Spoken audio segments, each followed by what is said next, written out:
What's going on, y'all? It's your boy GK, and right now I'm gonna tell you guys a little bit about what I would do differently if I were to do Airbnb all over again from scratch, knowing everything that I know now, based on all the mistakes that I've made in the past. Now, before I get started, if you're new to the channel, just a little bit of context, quick context. So I have currently 4 Airbnb units. And I'm pretty much upside down on all 4 of these units. And from the time I've started to today as we speak, I am about $25,000 in debt, mostly, if not all, fully, because of somehow related to this Airbnb endeavor. So that's where I'm currently climbing out of today. But in that process, I've learned a lot, I've seen a lot, I've experienced a lot, and if I were to do everything over, I have enough wisdom now where I wouldn't make those same mistakes. So that's what I'm gonna talk about in today's video. These are some of the things that I, would just do a little bit differently if I had to start over. So the first thing is this. I would do a lot more research. So pretty much I just decided to jump into Airbnb based off of a few videos I've watched off YouTube, and it motivated me enough to, say, hey, I'm going all in. At that time, I was a risk taker. I had a studio that I had been growing for a few years, and I took a few risks and it worked, so it kind of built up that confidence. So when I decided to jump into Airbnb, I zeroed out all my accounts. I moved all the furniture out of my room where I was staying, and I just really just put everything in, and then it ended up working.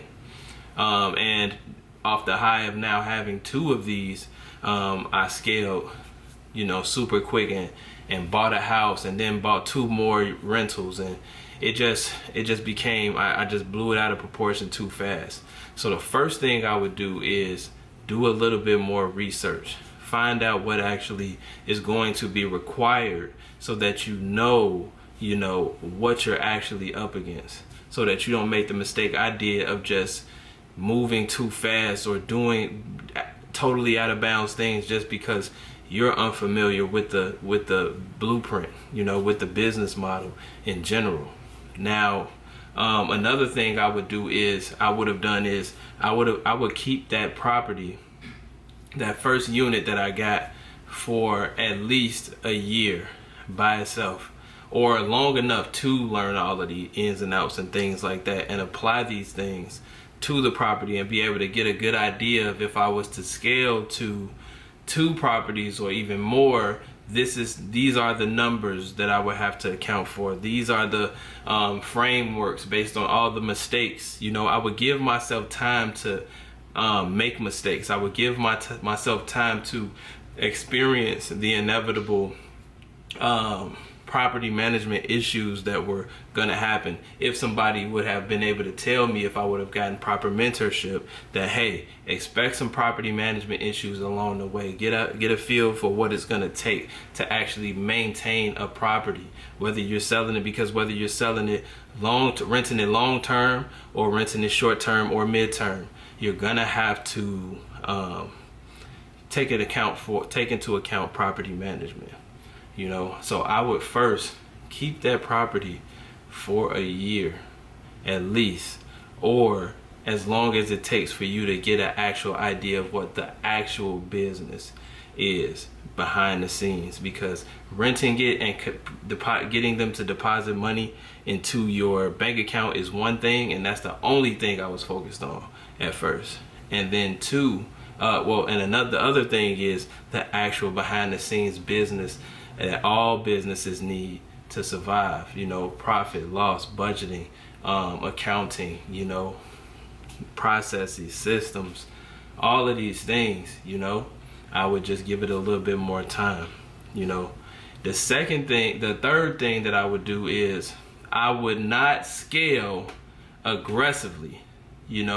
Starting off, I would take that second property, and then I would just duplicate the same cycle that I did with the first property. I would make sure that, you know, I would get myself accustomed to what it felt like to balancing multiple properties, because all of this stuff I realized takes a toll on you.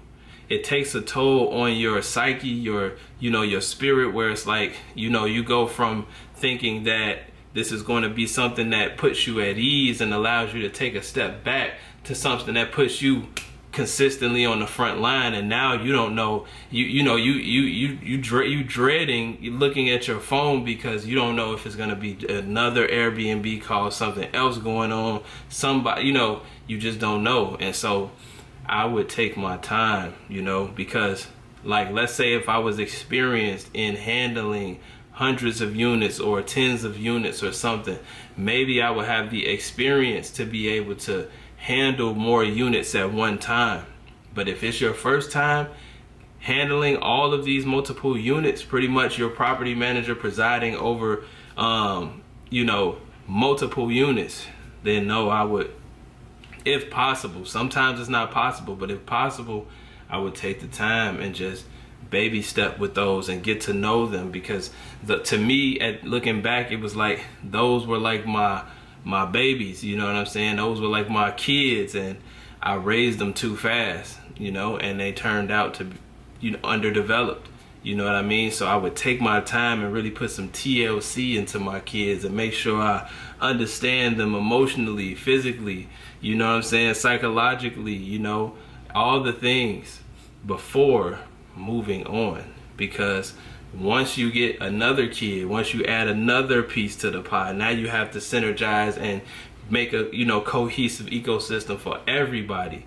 And I'm telling you, to the extent that you don't do this is to the extent that these people will leave bad reviews, complain, do, you know, just miscellaneous things. You will find it's almost like, you know, the issues breed more issues. You feel what I'm saying? So you really just want to spend time and just really just, you know, put the TLC in there, like, and, you know, you have to be in it, you know, for the long term and for the game, for the deal, you know what I mean?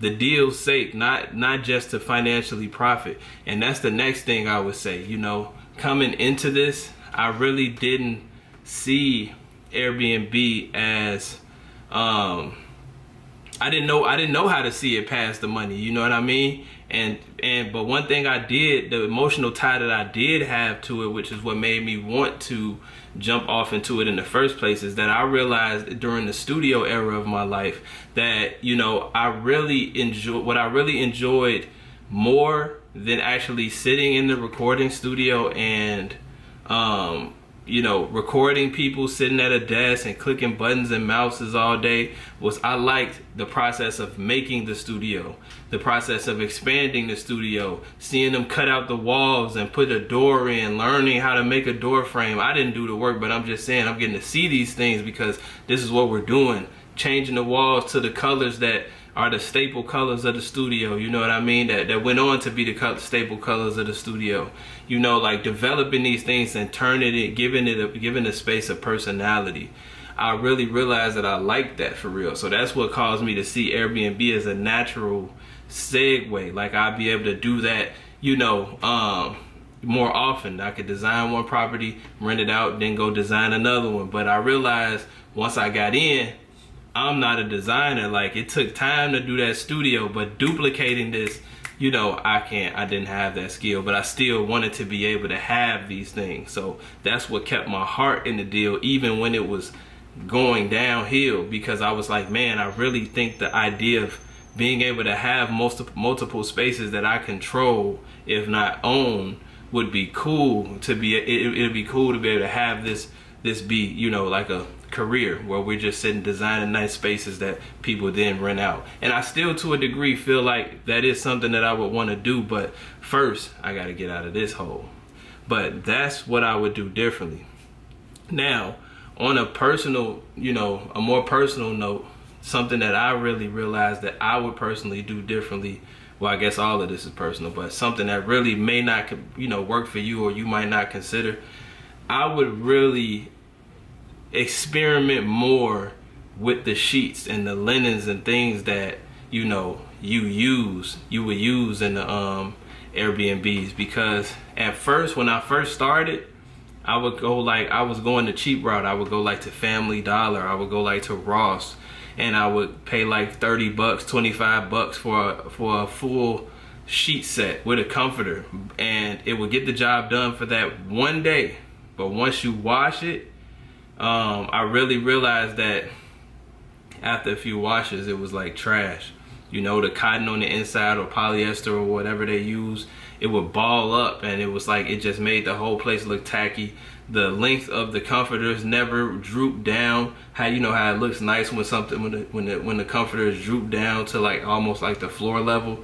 It would just sit on the edge and slightly hang off the bed. It just altogether looked bad. And I realized that it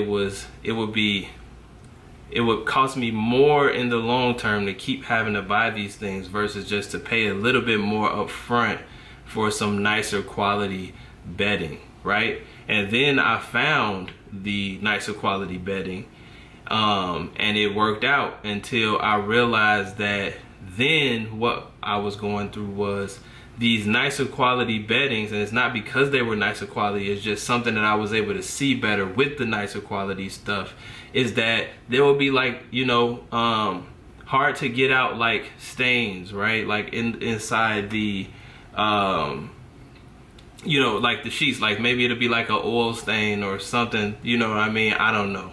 But I would wash the sheets. I would wash the, it was really more so, it really was all the sheets. Like, cause I had white sheets and I had like this grayish, almost kind of evergreenish type of, comfort, what they call that, bedspread comforter. I don't know. But, and I would notice that the white sheets, they just wouldn't last, like I don't know what type of sorcery the industry, regular hotel system uses, or what they wash and they stuff with. But I would notice that the sheets, man, it's like they would get that, once they got a stain on it, like a certain stain on it, it just would be hard to get out. And with the constant turnover of these sheets, like almost like weekly, if not daily, it's like it creates a higher percentage of somebody who's handling that to miss those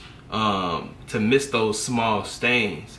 You know what I mean? Because if you're white, if the sheets are white, then you will, you'll kind of get, the whiteness will kind of take effect, and you won't be able to see those smaller little stains. But when you put it on